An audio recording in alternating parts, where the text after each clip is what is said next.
Pathanamthitta തോട്ടപ്പുഴശ്ശേരിയിൽ president സ്ഥാനത്ത് CPM സ്ഥാനാർത്ഥി തോറ്റു. പാർട്ടിയിൽ നിന്ന് സസ്പെൻഡ് ചെയ്ത R. കൃഷ്ണകുമാറാണ് പ്രസിഡന്റ്. കോൺഗ്രസ് പ്രതിനിധികൾക്കൊപ്പം CPM പുറത്താക്കിയ 4 പേർ ഒന്നിച്ചു.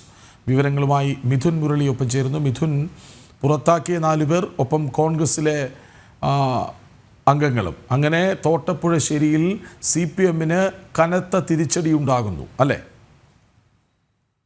കൃഷ്ണരാജ്, ഇത് ജില്ലയിൽ നിലനിൽക്കുന്ന CPM വിഭാഗീയതയുടെ മറ്റൊരു ഉദാഹരണം കൂടിയായിട്ട് ചൂണ്ടിക്കാണിക്കാൻ പറ്റുന്ന സംഭവമാണിത്. കാരണം ജില്ലാ നേതൃത്വം ഇങ്ങനെ കൃത്യമായി തന്നെ ഇപ്പോൾ നിലവിലുള്ള രീതിയിൽ അല്ലാതെ വോട്ട് ചെയ്യണമെന്ന് ഒരു അവിശ്വാസം നേരത്തെ പഞ്ചായത്തിൽ CPMും കോൺഗ്രസും ചേർന്നുകൊണ്ട് കൊണ്ടുവരികയും ചെയ്തിരുന്നു.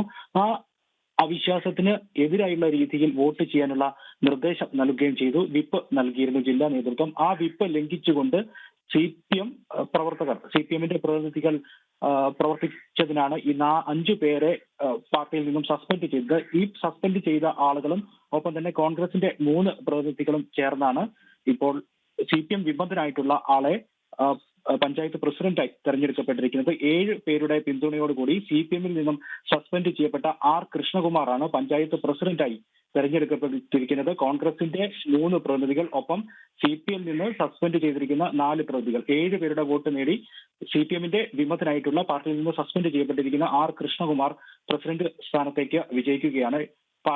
LDFന്റെ ഔദ്യോഗിക സ്ഥാനാർത്ഥിയായിട്ടുള്ള അജിത T. ജോർജിന് 3 വോട്ടുകൾ മാത്രമാണ് ലഭിച്ചിരിക്കുന്നത്. നേരത്തെ BJPയുടെ പിന്തുണയോടെ അധികാരത്തിലുള്ള പഞ്ചായത്ത് പ്രസിഡന്റിനെ ബിനോയ് എന്ന പഞ്ചായത്ത് പ്രസിഡന്റിനെ പുറത്താക്കുന്നതിന് വേണ്ടിയായിരുന്നു CPMും കോൺഗ്രസും കൂട്ടിച്ചേർന്നുകൊണ്ട് അവിശ്വാസം പാസാക്കിയത്.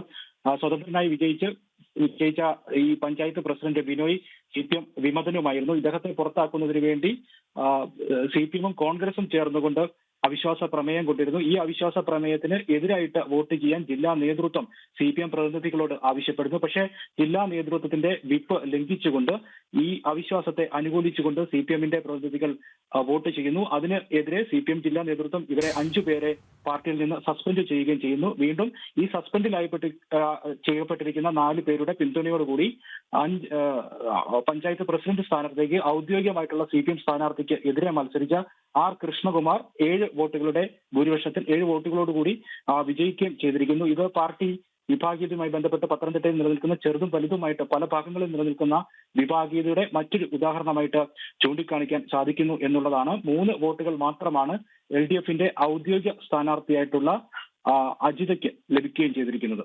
കൃഷ്ണകുമാർ. ശരി, പത്തനംതിട്ട തോട്ടപ്പുഴശ്ശേരിയിൽ പ്രസിഡന്റ് സ്ഥാനത്ത് CPM സ്ഥാനാർത്ഥി തോറ്റു. പാർട്ടിയിൽ നിന്ന് സസ്പെൻഡ് ചെയ്ത R. കൃഷ്ണകുമാറാണ് പുതിയ പ്രസിഡന്റ്. കോൺഗ്രസ് പ്രതിനിധികളും CPMൽ നിന്ന് സസ്പെൻഡ് ചെയ്യപ്പെട്ട 4 പേരും ചേർന്നപ്പോഴാണ് CPMന്റെ ഔദ്യോഗിക സ്ഥാനാർത്ഥി അവിടെ പരാജയപ്പെട്ടത്. വിവരങ്ങൾ നൽകുകയായിരുന്നു മിഥുൻ മുരളി. ഏറ്റവും ഒടുവിൽ പുതിയൊരു വാർത്ത കൂടി വരുന്നുണ്ട്. ഇതേ വിഷയത്തിൽ UDFന്റെ അവിശ്വാസത്തെ പിന്തുണച്ച 5 അംഗങ്ങളെ CPM നേരത്തെ സസ്പെൻഡ് ചെയ്തിരുന്നു. മിഥുൻ മുരളിയാണ് വിവരങ്ങൾ നൽകിയത്.